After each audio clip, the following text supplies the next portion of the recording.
હવે જોઈએ અગત્યના સમાચાર।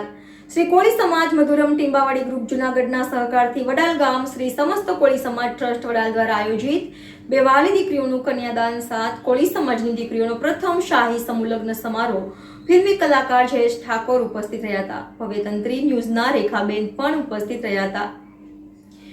Reporter Suresh Vadecha, NN news, Rajkot. દર્શક મિત્રો, તમારી આસપાસ બની રહેલી અવનવી ઘટનાઓ વિશે જાણવા માટે NN ન્યૂઝને લાઇક કરો, શેર કરો, સબસ્ક્રાઇબ કરો અને બેલ આઇકન પ્રેસ કરો, જેથી આપને નોટિફિકેશન્સ મળતી રહે।